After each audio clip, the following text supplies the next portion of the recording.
Hello students, I hope you all are fine. This video is about educating you like जब आप 10th से 11th में जाएंगे तो आपके पास क्या क्या ऑप्शंस अवेलेबल हैं। ठीक है, जब आपको पता होंगे कि आपके पास क्या क्या ऑप्शंस हैं तो आप एक अच्छी चॉइस कर सकेंगे, right?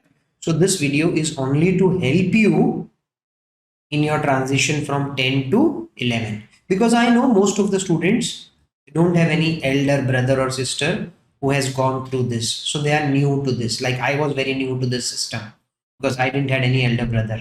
Okay, so this video is for that intention, will help you in making a better selection. तो चलिए शुरू करते हैं। देखिए, सबसे पहले आपका जैसे अभी 10th स्टैंडर्ड हो गया है खत्म, ठीक है? तो 11th में अगर तो आपके पास आप ले रहे हैं आर्ट्स तो इस वीडियो की कोई जरूरत नहीं है। अगर आप 11th में ले रहे हैं कॉमर्स तो भी ये वीडियो आपके किसी काम का नहीं है। बट अगर आप 11th में ले रहे हैं साइंस तो जरूर इस वीडियो को एक बार पूरा सुन लीजिए, ठीक है? आपको हेल्प ही करेगा, ठीक है? तो साइंस से हम इसकी शुरुआत करते हैं। चलिए, सो मान लेते हैं कि आपने लिया है साइंस या आप लेने वाले हैं साइंस, ठीक है? तो इमीडिएटली आपके पास दो चॉइसेस होती हैं। या तो आप साइंस में लोगे IIT, JEE, या तो आप लोगे NEET। यानी मैं कहना चाहता हूं या तो आप जाओगे इंजीनियरिंग की तरफ या तो आप जाओगे डॉक्टर की तरफ, ठीक है? ये दो चॉइसेस आपके पास। ये चॉइसेस किस पे बेस्ड हैं? ये चॉइसेस बेस्ड हैं आपके सब्जेक्ट्स के ऊपर। लाइक अगर आपने लिया होगा फिजिक्स, केमिस्ट्री एंड बायोलॉजी, तीन मेन सब्जेक्ट की बात कर रहे हैं, बाकी इंग्लिश, कंप्यूटर एप्लीकेशन वो सब अलग हो जाता है। फिजिक्स, केमिस्ट्री एंड बायोलॉजी अगर आप चूज कर रहे हैं तो आफ्टर 12th आप डॉक्टर यानी आप नीट का एग्जाम देने के लिए एलिजिबल होते हैं। दूसरी तरफ इंजीनियरिंग की अगर मैं बात करूं तो फिजिक्स, केमिस्ट्री और मैथ्स, ये तीन मेन सब्जेक्ट्स यहां पर होते हैं। फिजिक्स, केमिस्ट्री, मैथ्स, यहां पर फिजिक्स, केमिस्ट्री एंड बायोलॉजी, ठीक है? इतना आपको पहले से ही थोड़ा सा आइडिया है। चलिए, आपके आइडिया पर ही आगे बिल्ड करते हैं, ठीक है? देखिए, या तो आप 11th में इनमें से कोई एक चूज करेंगे या तो फिर आप एक थर्ड कैटेगरी भी हो सकती है जो बोले कि सर मैं ना ही इंजीनियरिंग करना चाहता हूं ना ही मैं डॉक्टर की तरफ जाना चाहता हूं, मैं सिर्फ 11th और 12th अच्छे से पढ़ना चाहता हूं, ठीक है? 11th और 12th अच्छे से पढ़ना चाहता हूं। बट फिर भी अगर आपको 11th और 12th अच्छे से पढ़नी है तो भी याद रखें आपकी चॉइस इन दोनों में से ही होगी, क्योंकि ऐसा बहुत कम स्कूल्स हैं जो PCMB का ऑफर कर रहे हैं। फिजिक्स, केमिस्ट्री, मैथ्स, बायो, चारों का ऑफर नहीं मिलता है, ठीक है? हमारे टाइम पर ऐसा था। सर आपने क्या किया था? मैंने PCMB किया था, क्योंकि हमारे जो स्कूल्स थे केंद्रीय विद्यालय के वो चारों वाला ऑफर भी देते थे। शायद आज भी देते होंगे, no idea. But most of the schools आप 11th ज्वाइन करते ही वो आपसे पहले पूछेंगे क्या आप इंजीनियरिंग की तरफ जाना चाहते हैं या नीट की तरफ, यानी आप PCM लेना चाहते हैं या PCB लेना चाहते हैं, क्योंकि उनके पास वो क्लैरिटी होगी पहले से। दो अलग अलग डिविजन उन्होंने बनाए होंगे, एक बायोलॉजी वाला डिवीजन, एक मैथ्स वाला डिवीजन। अगर वहां पर PCMB अवेलेबल है तो कुछ बच्चे PCMB भी लेते हैं जिनको 11th और 12th अच्छे से करनी है। समझ में आया आपका? अगर आपको 11th और 12th बहुत अच्छे से करनी है तो आप PCM भी लेकर के कर सकते हैं।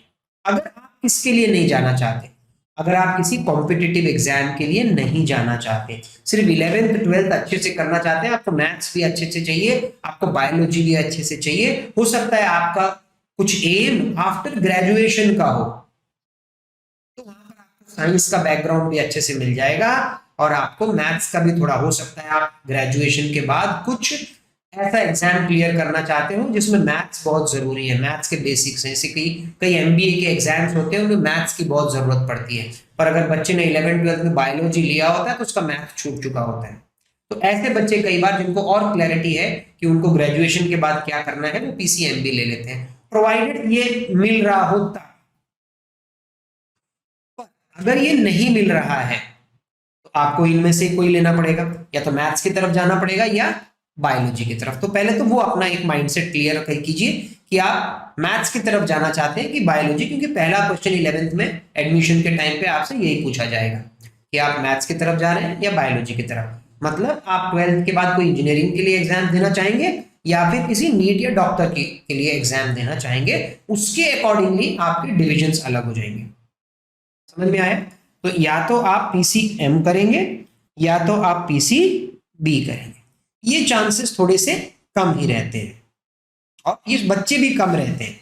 बिकॉज देखिए अगर एक बच्चा बोले मैं दोनों लेके करूं तो सर ठीक है कि नहीं है, देखिए आज इतना ज्यादा कंपटीशन है, आपको भी पता है इतना ज्यादा कंपटीशन है कि अगर आप PCMB लेते हैं तो आप PCM वाले बच्चों के साथ कई बार compete नहीं कर सकते। क्यों? क्योंकि ये सिर्फ 3 सब्जेक्ट पे फोकस कर रहे हैं, फिजिक्स केमिस्ट्री मैथ। आप किस पे कर रहे हैं? आप फिजिक्स केमिस्ट्री मैथ और एक्स्ट्रा बायोलॉजी पे क्यों फोकस कर रहे हैं? आप समझ रहे हैं? तो आपने तो एक तरीके से दोनों एग्जाम्स की तैयारी एक साथ करनी शुरू कर दी है। मैथ्स अपने आप में बहुत डिटेल में बहुत बड़ा सब्जेक्ट है, इधर बायोलॉजी भी अपने आप में एक बहुत बड़ा सब्जेक्ट है, बहुत बड़ा सब्जेक्ट है। तो दोनों को एक साथ करना मुश्किल पड़ जाता है, कुछ बच्चे कर सकते हैं, ठीक है, चॉइस आपको करनी है, क्योंकि दोनों चीजें एक साथ, क्योंकि सिर्फ मैथ्स वाले बच्चे मैथ्स कर रहे होंगे बायो नहीं कर रहे होंगे, बायो वाले बच्चे बायो कर रहे होंगे मैथ्स नहीं कर रहे होंगे, तो आपको उनके साथ कल को compete करना है जो सिर्फ 3 सब्जेक्ट में एकदम कॉन्सेंट्रेट कर रहे हैं, आप 4 सब्जेक्ट लेकर के कर रहे हैं। तो अगर तो आप इंजीनियरिंग या मेडिकल कोई एक देना चाहते हैं तो मैं सजेस्ट करूंगा आप या तो मेडिकल या इंजीनियरिंग वाला ही सब्जेक्ट लीजिए और आगे जाइए। ये तभी लीजिए जब आपको आपका सिर्फ 11th 12th बहुत अच्छे से करना है और आपका एम आगे चल के कुछ और है, ना कि इंजीनियरिंग या मेडिकल की तरफ है, और अगर ये प्रोवाइडेड मिल रहा हो तो, नहीं तो इनमें से ही आपको कुछ ना कुछ सेलेक्ट करना पड़ेगा। समझ में आया? चलते हैं आगे। तो जब इतना आपको क्लियर हो गया है, अब मैं आपको आगे बताता हूं। जैसे ही आप 11th में साइंस लेने का सोचेंगे तो अब साइंस या तो आप इंजीनियरिंग लीजिए या आप क्या लीजिए, इंजीनियरिंग हो गया, या फिर आप मेडिकल लीजिए, ठीक है, जिस इंजीनियरिंग को नॉन मेडिकल भी बोल देते हैं और इसको मेडिकल भी बोल देते हैं, कुछ भी लीजिए दोनों में से। आपके पास अब बहुत सारे ऑप्शंस आ गए हैं। पहला ऑप्शन है आप एक स्कूल ज्वाइन करेंगे, यस आप एक स्कूल ज्वाइन करेंगे, ठीक है। सर स्कूल तो ज्वाइन करना ही पड़ेगा, ऐसा बिल्कुल नहीं है।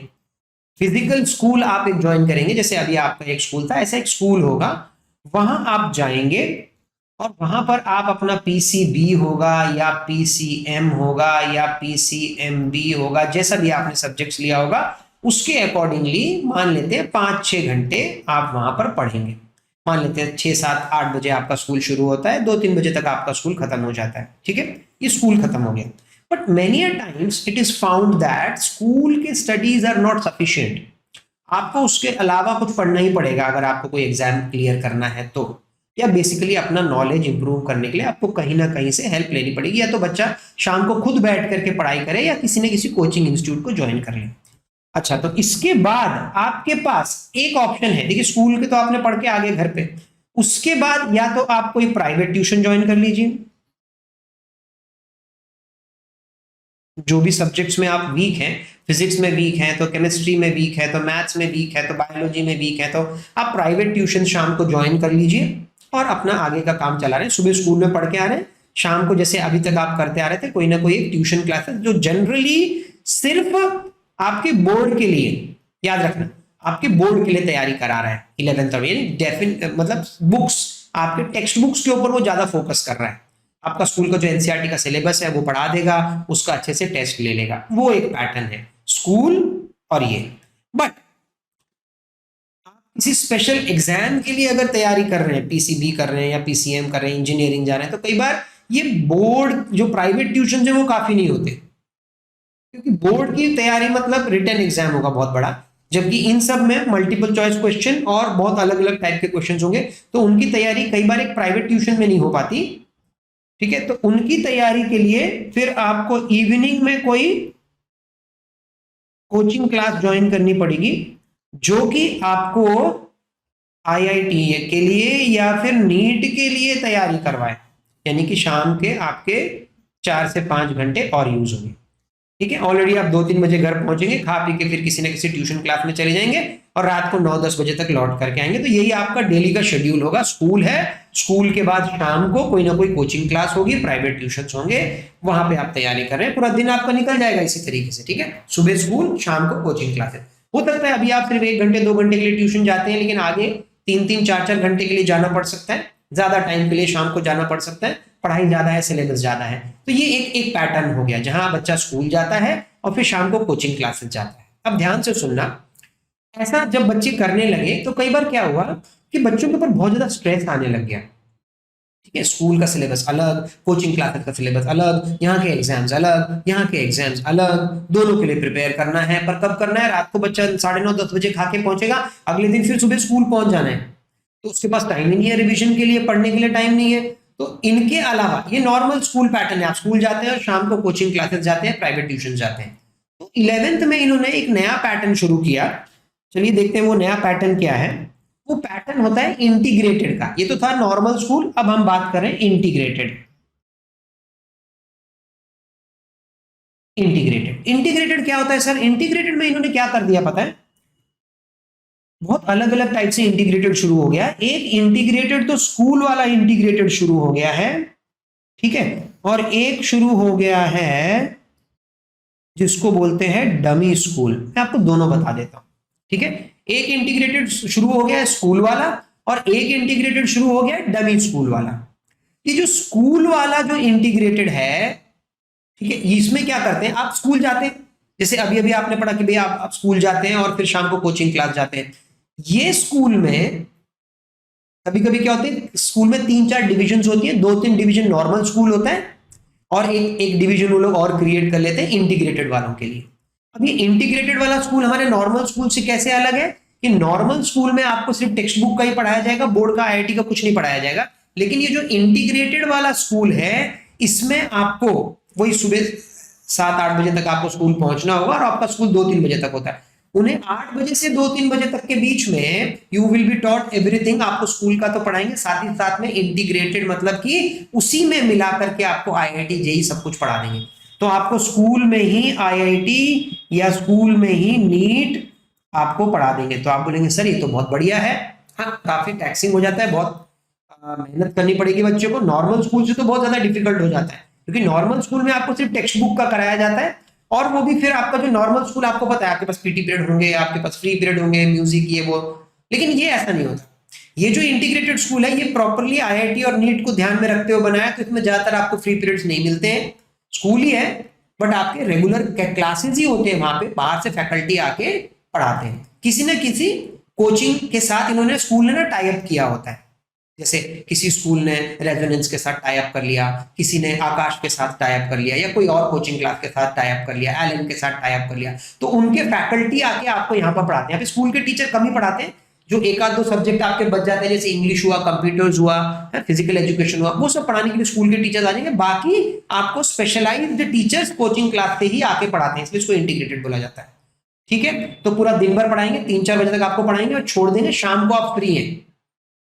फ्री तो वैसे होते नहीं है बच्चे, मतलब शाम को आपको बैठ करके अपनी पूरी तैयारी करने के लिए टाइम मिल जाता है, क्योंकि आपकी आईआईटी की तैयारी, स्कूल की तैयारी दिन में ही हो चुकी होती है।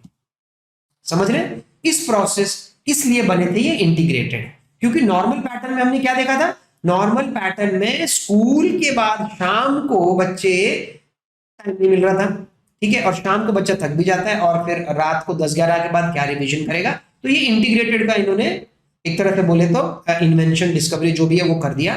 तो इंटीग्रेटेड में सुबह सुबह ही 2-3 बजे तक ही आपका अच्छे से वो रगड़ा लगा देंगे, शाम आपके पास फ्री होगी अपने आप से पढ़ने के लिए। ये इंटीग्रेटेड है। बट इसमें दुख की बात क्या है, ये स्कूल जैसा नहीं है। ठीक है, मतलब स्कूल जैसा क्यों नहीं है, मतलब सर स्कूल में ही तो पढ़ रहे हैं। हाँ, प्रॉपर आपका एक ड्रेस होगा, आप ड्रेस पहन के स्कूल जा रहे हैं, सब कुछ वही, बेल होगी, आपके पीरियड होंगे, पर ज्यादा आपको फ्री पीरियड नहीं मिलेंगे, स्पोर्ट्स वोर्ट्स ये सब। जनरली आपकी पढ़ाई के ऊपर ही फोकस किया जाएगा वहां पर। ठीक है, बट स्टिल स्कूल में होगा सब कुछ। ठीक है, ये समझे। एक और इंटीग्रेटेड होता है जिसको बोलते हैं डमी स्कूल। डमी स्कूल का क्या मतलब होता है सर, आप स्कूल जाएंगे ही नहीं। जैसे आपने एक इंस्टीट्यूट एक्स के साथ मान लेते हैं टाई अप कर लिया, तो इंस्टीट्यूट एक्स बोलेगा कि आप पूरे के पूरे दिन, जितने भी 5-6 दिन है, आप मेरे इंस्टीट्यूट पर ही आइए। बच्चा इंस्टीट्यूट में ही जाएगा, स्कूल में नहीं जाएगा, वो पर्टिकुलर कोचिंग क्लास में ही जाएगा। ठीक है, वहीं पर जा करके वो बच्चा बैठेगा और सुबह मान लेते 7-8 बजे से 2-3 बजे 4 बजे जो भी उनका पैटर्न होगा वहां पे पढ़ेगा, आईआईटी का पढ़ेगा, मेडिकल का पढ़ेगा, जो भी पढ़ेगा, स्कूल नहीं जाएगा। तो कई बार ऐसा होता है इसमें फिर स्कूल ड्रेस भी नहीं होता है। कुछ कोचिंग क्लासेस है उनके तो अपने ड्रेस होते हैं, नहीं तो कईयों के तो ड्रेस भी नहीं होते। तो बच्चा यहाँ रिलैक्स रहता है, कुछ नहीं पहनता। यहाँ तो फिर भी आपको स्कूल ड्रेस में जाना है, एक पर्टिकुलर टाइम पे जाना है, एक पर्टिकुलर टाइम पे आना है। ठीक है, इनका पैटर्न ही अलग रहता है। डमी स्कूल है ना, मतलब कोचिंग क्लास में ही जाके आपको करना है। बस आपकी नॉर्मल अटेंडेंस, आप 11th स्टैंडर्ड में एडमिशन तो ले लेंगे किसी न किसी स्कूल के थ्रू। जो भी डमी क्लास होगी, कोई भी कोचिंग क्लास होगी, उसने किसी न किसी स्कूल के साथ जरूर टाई अप करके रखा होगा, क्योंकि कोचिंग क्लासेस के पास वो लाइसेंस नहीं है कि वो आपको 11th-12th का ये सब दे सकें, सर्टिफिकेट कि आपने किया है। तो वो आपको किसी न किसी स्कूल के साथ टाई अप करना पड़ता है। और कोचिंग क्लास, मतलब दो इसमें मिलके काम करते हैं। इंटीग्रेटेड का मतलब ये होता है स्कूल और कोचिंग क्लास। तो यहाँ तो वही स्कूल, और स्कूल के अंदर आके कोचिंग क्लास वाले आके पढ़ा रहे हैं। लेकिन यहाँ क्या होगा, इस पैटर्न में क्या है, इस पैटर्न में आप किसी स्कूल में नहीं जा रहे होते हैं, डायरेक्ट उस कोचिंग क्लास के पास ही जा रहे होते हैं, पूरा दिन वहीं पर बैठ करके पढ़ाई कर रहे होते हैं। सिर्फ आपकी स्कूल में एडमिशन लग गई होती है, फीस आपको सब देनी पड़ती है, पर जनरली आप स्कूल ड्रेस पहन के नहीं जाते हैं, आप पूरा दिन रात कोचिंग क्लास में ही जा करके पढ़ते हैं। वही है 8 से 2-3, उसके बाद शाम को आप फ्री हो जाते हैं अपना पढ़ने के लिए। बट यहाँ बच्चा देखा गया है जनरली फ्री तो क्या होता है, शाम को उसको फिर से पढ़ना ही पड़ता है अपने लिए। शाम का टाइम भी पढ़ाई में ही जाता है धीरे धीरे। ठीक है, बट आप दोनों में अंतर समझ गए। पहला जो सिस्टम था उसमें स्कूल होगा, प्रॉपर स्कूल होगा आपका, और फिर शाम को जो भी आपका टाइम होगा उसमें आप कोचिंग क्लासेस लगाएंगे, या कोई आईआईटी किसी कोचिंग का सेंटर, कोई कोचिंग क्लासेस ज्वाइन कर लेंगे, या प्राइवेट ट्यूशन ज्वाइन कर लेंगे। वो पैटर्न है। दूसरा ये इंटीग्रेटेड वाला पैटर्न है, और इंटीग्रेटेड में भी अभी 2 पैटर्न आ गए हैं। एक है डमी स्कूल, आपको स्कूल जाना ही नहीं है, कोचिंग क्लास में जाके बैठना है। वो कोचिंग क्लास में जिस स्कूल के साथ टाई अप करके रखा होगा उसको आपको फीस देनी है, और हो सकता है थोड़े बहुत प्रैक्टिकल्स के लिए जाना पड़े, या हाफ ईयरली एनुअल एग्जाम देने के लिए जाना पड़े, बस दैट्स ऑल। और आपको जाना ही नहीं है, आपको बाकी टाइम कोचिंग क्लास में ही रहनी है, वहीं पे पढ़ना है। ठीक है, या तो दूसरे टाइप का इंटीग्रेटेड भी होता है कहीं पे, जहां पर स्कूल ने टाई अप किया होता है और स्कूल ही अपने अंदर कोचिंग क्लासेस कंडक्ट करवा देता है अपने प्रीमाइसेस में, जैसा यहाँ पर है।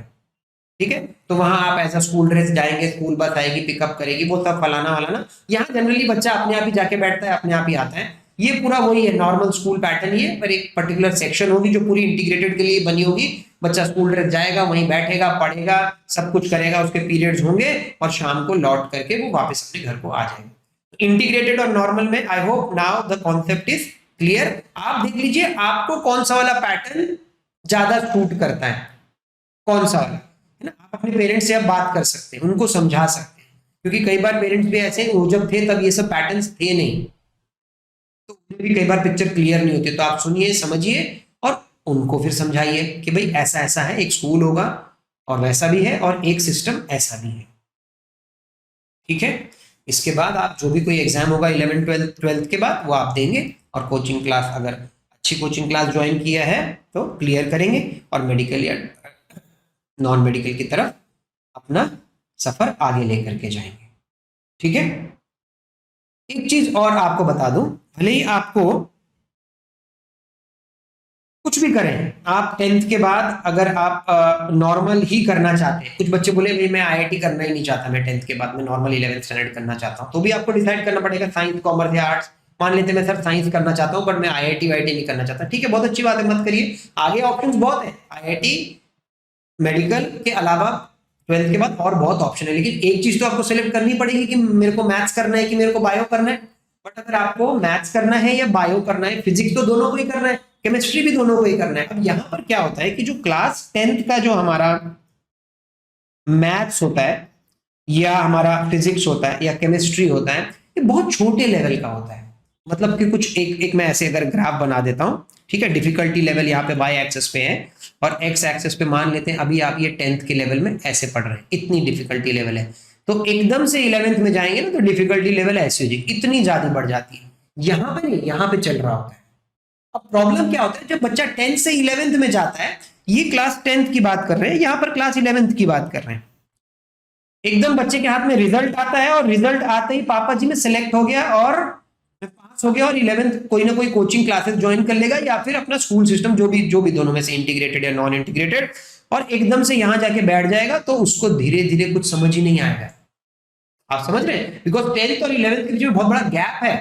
10th अगर एक पॉन्ड है, एक छोटा सा तालाब है, तो 11th स्टैंडर्ड पूरा समुद्र है, वेरी वास्ट, बहुत बड़ी नदी, जो कि बिना स्विमिंग सीखे अगर आप वहां कूद गए, मरना तो पॉसिबल है 100%। ठीक है, तो क्या करें सर, 10th से 11th में अगर आपको जाना है और आप चाहते हैं कि थोड़ा ट्रांजिशन थोड़ा सा स्मूथ हो, तो आपको सबसे बेस्ट टाइम है ये जो अभी 1 या 2 मंथ है ना, 1 या 2 मंथ जो आपके पास अभी हैं, उनका आप इस्तेमाल करिए। ठीक है, देखिए आपको तो पता ही है कि आपको जाना ही है, 10th के रिजल्ट के बेसिस पे मत रुकिए। जिन बच्चों ने एग्जाम दिया है, आपको पता है कि आप पास हो जाएंगे, आपको साइंस लेना है, कॉमर्स लेना है, आर्ट लेना है, वो डिसीजन हो चुका है। अब ये 1-2 महीने बर्बाद नहीं करिए, ये 1-2 महीने में कुछ ऐसा करिए जो कि आपको जब आप 10th से 11th में जाएं तो उसके ट्रांजिशन में काफी हेल्प करे आपको। सर क्या कर सकते हैं, बुक्स खरीद लें क्या अभी से? पर खरीद तो ले, लेकिन उसमें जो लिखा होगा कुछ समझ नहीं आएगा, क्योंकि वो डायरेक्ट यहां से यहाँ के लेवल पे होगा। तो आपको एक ऐसा छोटा सा, मेरे हिसाब से एक छोटा सा एक ऐसा कोई कोर्स ज्वाइन करना चाहिए कहीं से भी, कि आपको वो 10th से 11th में स्मूथली लेके जाए। कई बार वो बोल देंगे कि yes we will do some introduction, but introduction वो कभी कभी बहुत ही छोटा होता है, वो इंट्रोडक्शन 1-2 लेक्चर का होता है, उससे कुछ फर्क नहीं पड़ता और इमीडिएटली वो 11th शुरू कर देते हैं। थोड़े दिनों के बाद बच्चे के ऊपर से सब कुछ बाउंसर जाने लग जाता है।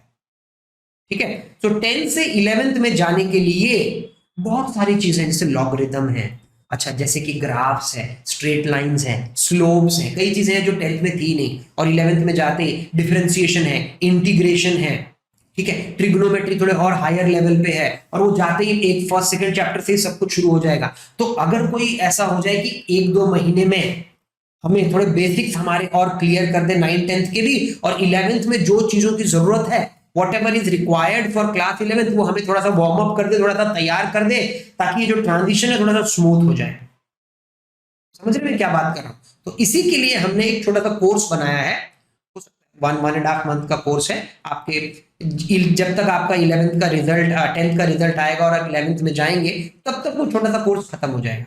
ठीक है, किन के लिए है सर? ये मेडिकल नॉन मेडिकल दोनों के लिए है, यानी कि जो बच्चे मैथ्स लेंगे उनके लिए भी है, क्योंकि फिजिक्स तो उन्होंने भी करना है, और जो अपना नीट करेंगे उन्होंने भी तो फिजिक्स करना है। तो फिजिक्स में ग्राफ तो आएंगे ही आएंगे, लॉग भी आता है, केमिस्ट्री में भी लॉग आ जाता है, डिफरेंशिएशन इंटीग्रेशन भी आ जाता है, ट्रिग्नोमेट्री भी आ जाता है। और ऐसे में वो बच्चे जो मेडिकल वाले हैं, जिन्होंने आगे मैथ्स नहीं लेना है, उनके लिए तो और मुश्किल हो जाता है। फिजिक्स में जब वो सारी टर्म्स आती हैं तो उनको वो समझ में नहीं आता। तो ये जो ट्रांजिशन है, ये मेडिकल नॉन मेडिकल दोनों के लिए बहुत अच्छे से प्लान किया गया है।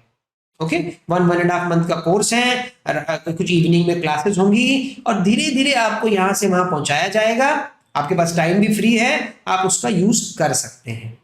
ठीक है, एक डेमो लेक्चर मैंने हर्षल का नीचे डाल दूंगा, आप एक बार उसको देख लीजिए। If you are interested please let me know, we'll proceed with this session. Okay, thank you. I hope this lecture was of any good help to you.